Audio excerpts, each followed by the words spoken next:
say, is there not a cause, and then quit, right? But, he didn't do that. A lot of people like to do that. They're like, hey, something needs to be done. Won't you go do it? And it's like, well, why don't you go do it, right? And so with David, he said, is there not a cause? And he began to do it. And the truth of it is, the reason he was able to do it is something was burning inside David that told him it's got to be done. Somebody's got to do it, and I guess I'm going to have to do it. And how many of you would be classified as stubborn? Anybody ever called you stubborn? Okay, probably your spouse called you stubborn a few times, right? And we're stubborn about different things. Now, Matt's the chef, right? So he might be a little more stubborn about food than other people. Maybe, he might say, they could have added a little paprika right here or something. I don't know if that's what chefs are probably like, hey, paprika, what's that, man? That's the worst thing. I don't know what you got.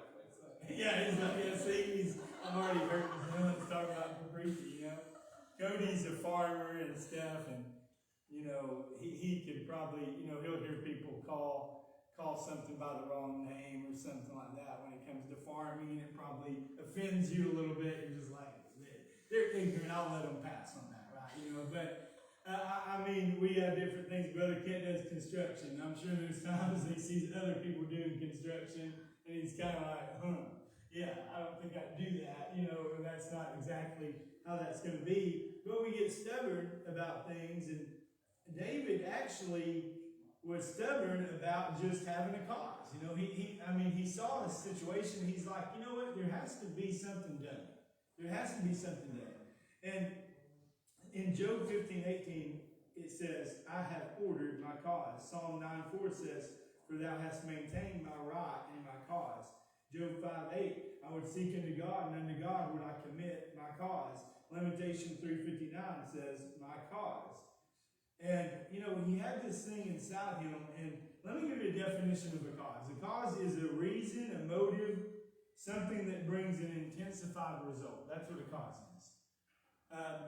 Whenever I got saved, the Lord called me to be a preacher, and you know what? I just needed to preach. And I remember telling my pastor, I said, God called me, I was down in Mexico, and, we were down there at basically it was a week-long revival that my pastor was preaching with an interpreter down there.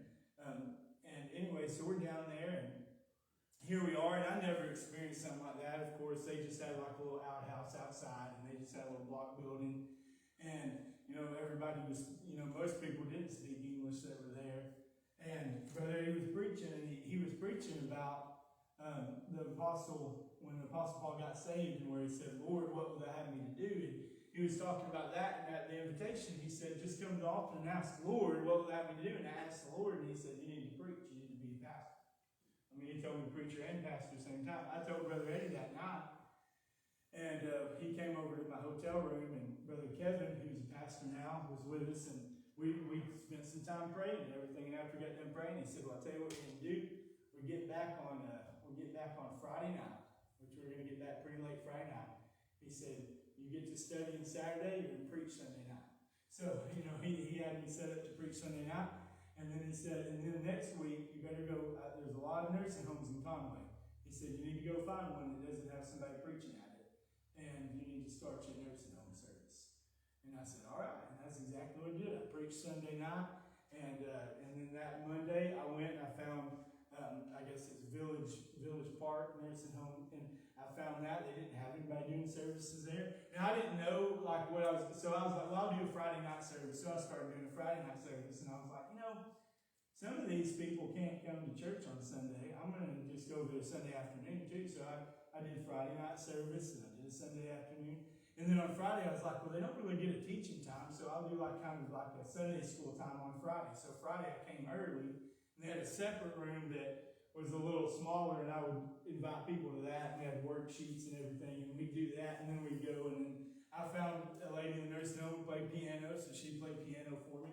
And her name was Ruth, okay, but it wasn't my wife, but her name was Ruth. And then I found another lady to sing specials for me. And, they sounded better than me, so I had her sing that, And if we had missionaries coming to church, I'd ask Brother Eddie, can I have the missionary come and visit the things, and I was taking up offerings and stuff and everything. I even had to invite your kid to church today. And their kids are way older than me. Like, their kids came in there, they're like 60 years old, and I was 25, but they would bring their kids and everything. And we just had a lot of fun, and I started actually ran a van route from that nursing home. And I had a little trailer. Brother Eddie let me drive this conversion van. I had a little trailer on it, and I put the wheelchairs in the trailer. And I'd help people get up in the van and everything. And I met a lot of good people there, and actually baptized some of the people from there got baptized and joined the church. And it was because I had a cause. I said, hey, amen. God said, hey, you need to do something. And so we just did it. Now, not most people in their 20s. Now, back then, really, I was like 22, 20, most people who's 22 years old don't want to go to nursing homes and preach and do Sunday school lessons and everything else. And I remember one night, Brother Billy Stain and it was Kevin, they had come over, and we had, of course we call him Taco, but Chris Franco they had come, and he was singing, and they were doing stuff in the nursing home. And there was a lady there named Virginia, and she needed to get saved, and she had talked to me about it before, but she just thought she was too bad to get saved. God wasn't going to save her, And so me and Billy and Kevin, actually, Billy had a key to the church, and we went up to the church after that, and we just went up and we prayed. We prayed for a couple of hours, just that she'd get saved. And you know what? Next time I seen her, she got saved. And just why do you do stuff like that? Because the cause is a purpose plus a little something extra. Right? Like, it's more than just a purpose. It's like, we get, if we want to do something, how many of you want to do something, find a way to do it? That's kind of how it's like, I want to do it, I'm going to find a way to do it. We wanted to go to Belize. We found a way to go to Belize, and we had a great mission trip there. And, we wanted to go to Washington, D.C., and we went to Washington, D.C., and normally, like I said, if we wanted to do it, we'll find a way, and we'll figure out how to do it. Maybe certain things that mean something to us, we'll do it. It's like Haley Ray, when she was last year, when we were going to do our missions offering, she wanted to give money to missions, and here she was a 10-year-old girl, and she's like, we're like, well, how much you want to give to that offering? Do you have anything in mind? She said, I'd like to give $1,000. And Ruth was just like of little faith, and she said, how about like $100? That'd be kind of a big deal, $100, right? And so she said, Mom, you just don't think I can do it, right? So those are fighting words, right? And then, she made those cocoa bombs, and somebody had mentioned that to her, like, hey, maybe you should make some of those cocoa bombs. So she started making cocoa bombs, and actually our whole family started making cocoa bombs, I say our whole family, I'd go in there, show them how it's done, I'd leave, I'd be like, let me instruct you, and then I'll be in the next room. But, so then she started getting, like, this place in town was ordering 40 of them a day, and it cost $5 each. So when it came time for the offering, she had $1,400. And I told her, I said, you just want to do 1,000, you can keep some of that money. And she said, oh, God wouldn't have let me give this much if he didn't want me to give it, And she wanted to give it, And you know why she did that? Because that's a cause. A cause is doing something for more than it's more than a purpose. A cause is not something you think should be done. It's something that must be done. Amen. And the person with the cause says it must be done. Not only must it be done, I must take part in it. I got to be involved in it. I can't just watch it be done. It's got to be done, and I got to be a part of it. And the person with the cause says, hey, it must be done. I must take part in it. And in fact, my whole life's probably going to revolve around this cause. It's going to do that. And, everybody's living for a cause. You understand that? Everybody's living for a cause. I think back when I was a kid, what was my cause? I wanted to get done with school, go home, and eat some food and watch TV. Amen. That was my cause, That's probably when I was like 12 or 13. I was like, I would like to get home, have some snacks, and watch something on TV, right? And that was a pretty good cause. It was like, hey, I had to go to school. I just need to finish it, And I mean, different things. But is there anything you strive for just a little bit extra? You just put a little more into it, and put a little more effort into it. And I've noticed that people with the right cause find it a little easier to do what is right. Noah had a cause, right? He was building an ark. Now, God calls him, in the Bible, he's called a preacher of righteousness. It took between 100 to 120 years to build that ark. And there's none of us in here that's done anything for 100 to 120 years. I mean, it's a long time to do something. It's kind of like, how long are you going to do it? How long are you stick with it? Well, I guess till it's done. Now, how do you do that? He had a cause. And Moses had a cause, right? He was going to lead the children of Israel out of Egypt. And he became one of the greatest leaders in the Bible. And you got to understand, when it started, he was reluctant to. But the truth is, when he got into it, I mean, he obviously meant something because he kept with it, and he stuck with it. It's hard to stick with something you don't really believe in, right? Eventually, you're just going to let go. I think Elijah had a cause when he called down that fire from heaven. I think Peter had a cause. I think he got backslidden, but he came back and 3,000 people got saved. Jesus had a cause, right? I mean, he came to seek and save sinners, right? That's what he was here for, and that's what he did. But here are a few, listen, I have some causes. One is I want my family and my friends to get saved. I want everybody around me to get saved. That's the cause. Amen. All 4 of my kids are saved. You say, what does that mean? Well, come ask me later. I'll tell you what it means if you don't know what it means. But they had been hearing about it since the day they were born, right? They've been hearing about it. Hadley, I think about Hadley just having the other 3 older ones. They were constantly bothering her, They were praying, for her. They were, and they were asking her all the time, you want to get saved today?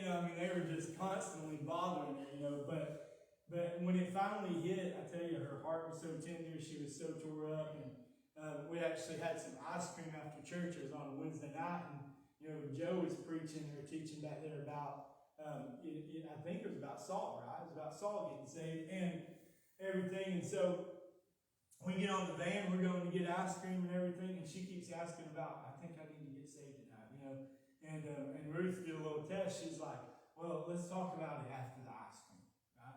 And guess what? She didn't care about the ice cream. She wanted to talk about getting saved. And Ruth knew it was serious business. And Ruth went in the living room with her and sat down with her and was talking to her. And she said, well, I need Dad to be in here too. And she knew it was serious business whenever you call in the reinforcements, right?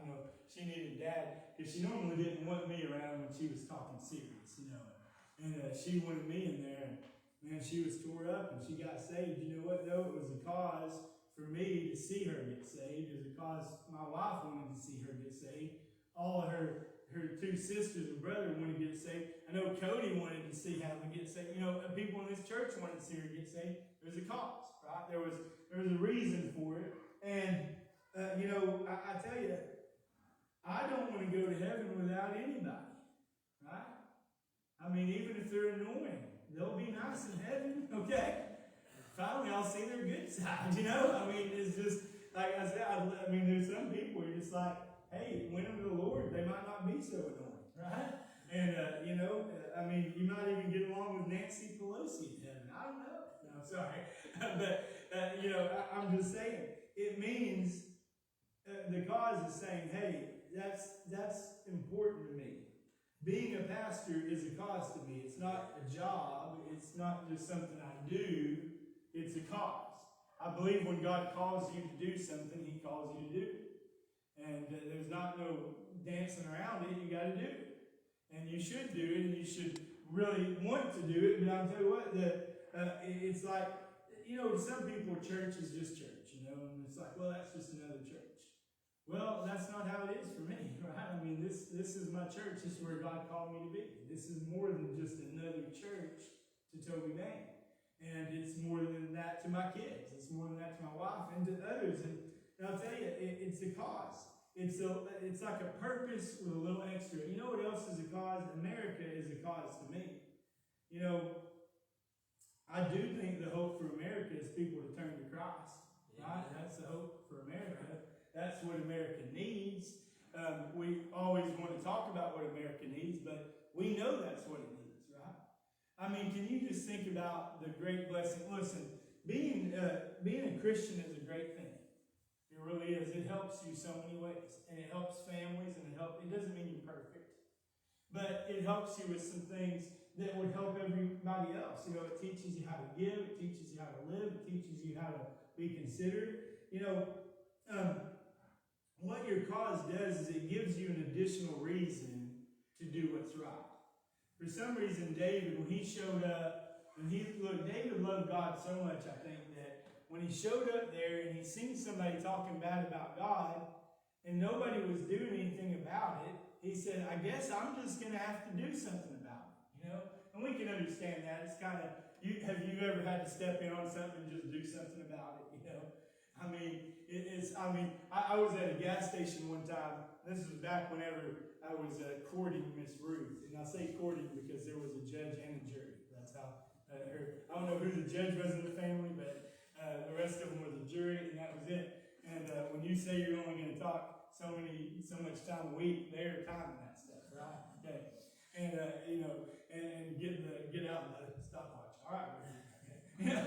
But well, on the way up there's a gas station a little bit past Clinton, really, I guess. And I had come in there and I went to the bathroom. That's the only reason I stopped there and go to the bathroom.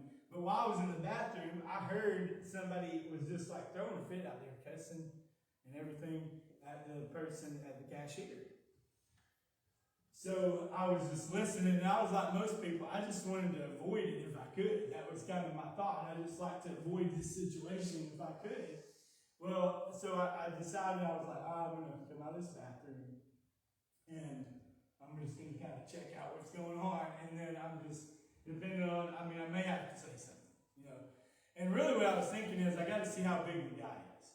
Okay? That's really what I was thinking. I got to see what size this guy is before I start saying something, right? So I come out of the bathroom, and it's a little bitty guy. So I'm like, oh, this is going to be good, right? But what it was, I guess it was the cashier's ex-boyfriend or something, you know. And he was really, and I said, listen, you just need to stop talking to her like that, and you need to go get in your vehicle and leave. And he's like, well, who are you? And I'm like, I'm the guy telling you that you need to leave. You know, and I think he could tell I wasn't playing around. And he said a few cuss words, and then he left. He spun his tires in the parking lot and everything. And then I got in my car to leave, and you know, I told her, I said, you need to call the police if he comes back. You know, I got in my car to leave, and I'm going down the road. It starts raining, and that guy's truck is broke down on the side of the road. You know. So I pull over and I'm like, do you need any help? And he said a few more cuss words and I just went on, you know, but I was trying to be a good Christian. Sometimes you got to realize there's a cause, right? You got to step in because nobody's stepping in. And you know what? So your cause gives you, you know, because I want my family and friends to get saved, because I'm a pastor and I want to be I want to be a good, whatever I'm doing for the Lord, whether I'm driving in a van or teaching a Sunday school or whatever it is, then it changes everything I do because of that cause. And people without a cause act as if there's not a reason to do right. I mean, so many times, let's just be honest, we kind of turn into zombies and we just go through life and there's not really any reason for it. You know, it's just kind of like, okay, I finally arrived. I can pay my bills and I can eat food, you know. And so I have finally arrived, and that's okay. It's good to pay your bills and eat food. But there's a little more to it in the world. You know, there's a little more that needs to be done. And there's a little more extra out there, obviously. You know, let's just be honest. People aren't lining up to say, let me do a work for the Lord. That's just not usually happening. It's not like a big amount of people just saying, hey, I would like to do this, you know. And it's always good. And I got to remind you, you're not always going to do the same thing. You're not always going to be a Sunday school teacher. You're You're not always going to be a preacher. Some people are going to clean the church if they can. Some people are going to mow a churchyard, or they're going to paint something, or they're going to help in some area they see a need, and they're going to do that because everybody's a little bit different, right? Some people, some people do not need to drive a church van. Let's put it that way, okay? And certain Brother Paul has admitted it. He does not need to drive a church van. And I agree with him. I don't think he's better with a hayride where he's in the cab where he don't actually have the people in there. Somehow my dad drove a bus for years, and I don't know how he did that. I mean, we drove him crazy, but he could get on that bus, and I guess he just tuned them out a little bit, right? Or you had to. I mean, you had to do something. Well, unless he was calling the police on them. But, usually he would tune them out, People without a cause, so how are your decisions being made? I mean, sometimes you just got to ask yourself, why am I doing what I'm doing? Like, why am I working where I'm working? Why am I living where I'm living? Why am I acting the way I'm acting? You need to ask yourself that question sometime. Because usually you're doing it because of a cause. There's something in your heart that's telling you, this is what I want, and you're trying to go for it.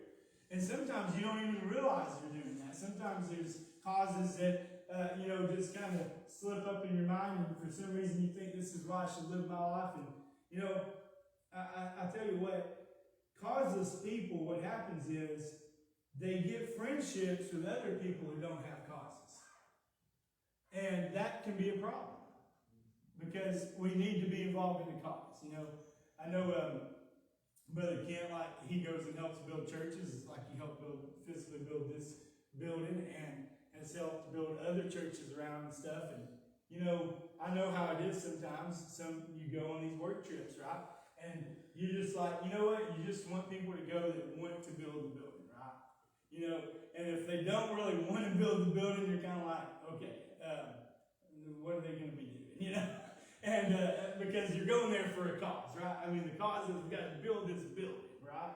And it's fine to visit a little bit and fellowship a little bit here and there, but, you got to get the building done, if you can do that. And I think about, Evan's dad, he can talk and build, okay? So that works, right? If you can talk and build, that makes it better, right?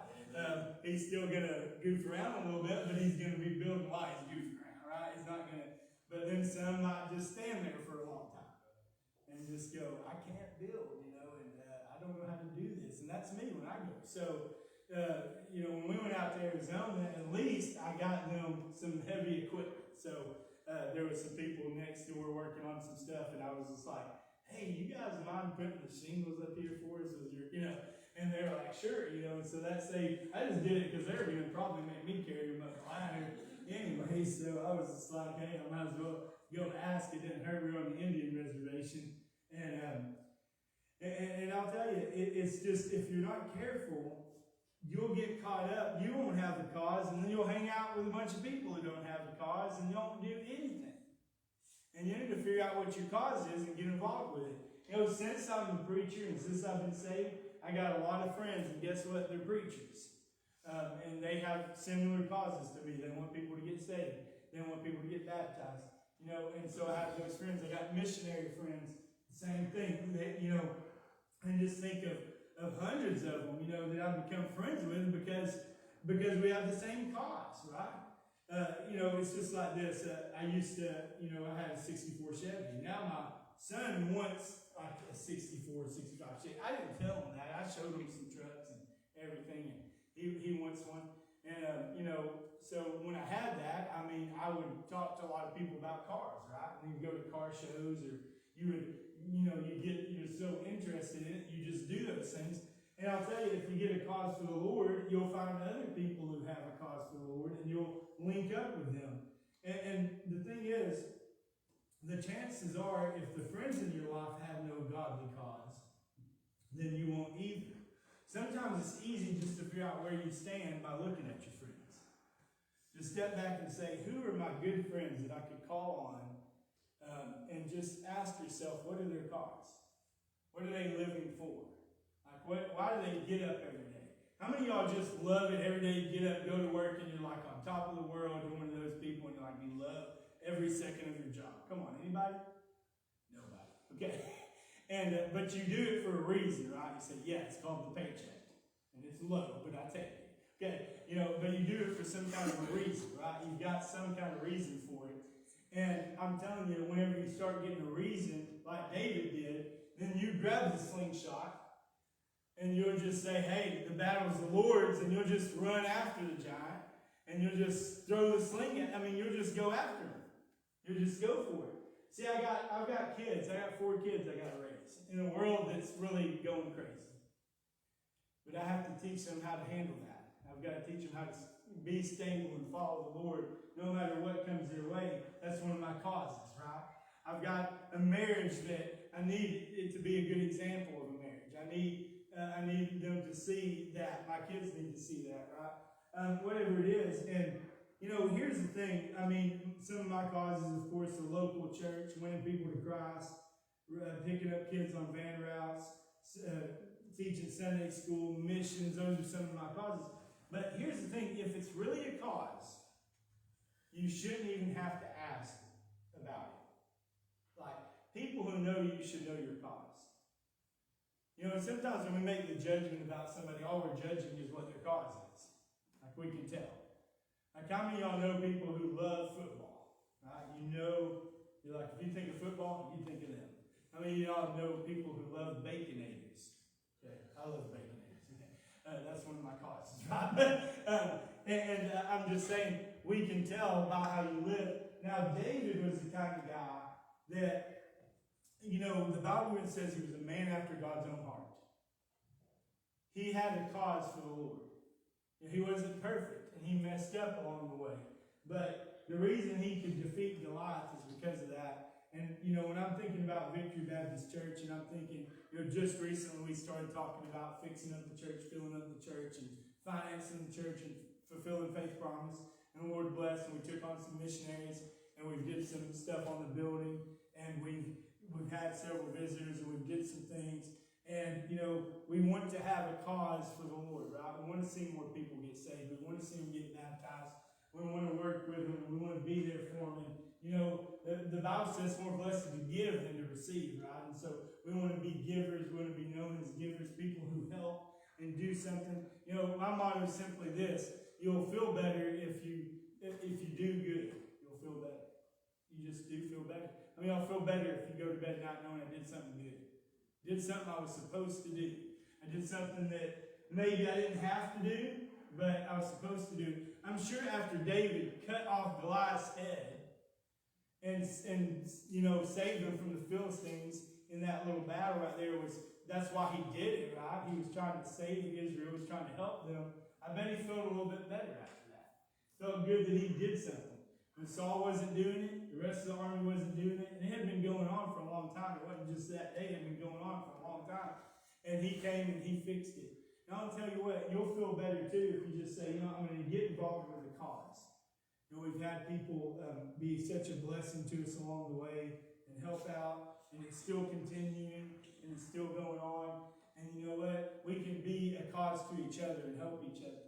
You can help my kids, I can help your kids, right? We can pray together, and we can achieve things together for the Lord if we just have the same cause. But you know, how did David win a battle that seemed impossible? It was real simple. He didn't just have a cause, but he also had God. He had the God of the cause. And that's what you need. You need to get God involved in whatever it is you're trying to achieve. If it's the right thing, God's going to help you do it. If it's not, God's not going to help you do it. That's how that works. If it's of God, we'll see, right? And you know what? You need to figure out and say, God, help me with this. Help me achieve this. So let's stand with our head bowed, eyes closed. I'm just going to ask a simple question. Is anybody here say, you know what? I really need to sit back and just think about what is my cause? What is my main goal? What am I doing this for? Would you raise your hand and say, I need to do that, evaluate that? Thank you. Anybody here say, you know, the truth is I need to get God more involved in my cause? Would you raise your hand? I need to get him more involved. Thank you. Thank you. Lord, I love you. I thank you for saving me, Lord. I thank you for saving my children. God, so many others, I thank you for the great things you do for us. And God, I pray that as we have church this morning, you bless and be with Brother Ken as he preaches, Lord. You be with the activities with the kids outside, Lord. I just pray you'd help now. In Jesus' name, amen. All right, guys, you can take a quick break. And I'm sure kids are already in the bounce houses. You can join them if you like, but I will tell you this. Some of the stuff's rough. I tried some of it, and somehow the kids go back up the slide after they sit down there. I can't do that. I tried. I really tried one time to get up the slide, but it went. This morning at 5 a.m. 5 a.m. That's when you get up every day, right? She's up at 5 every day.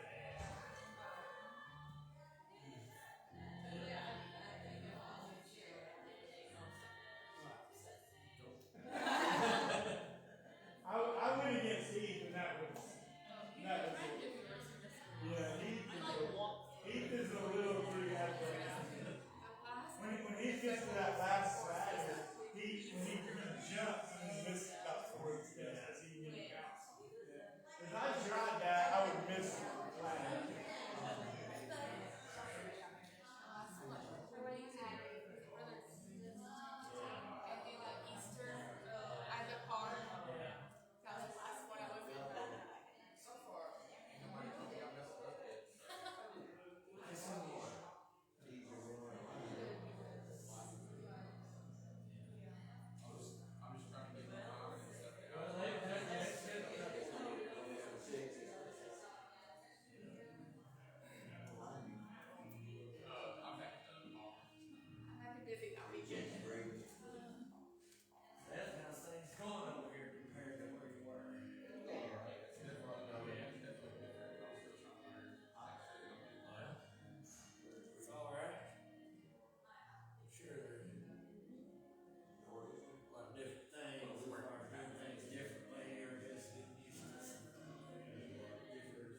they practice up there.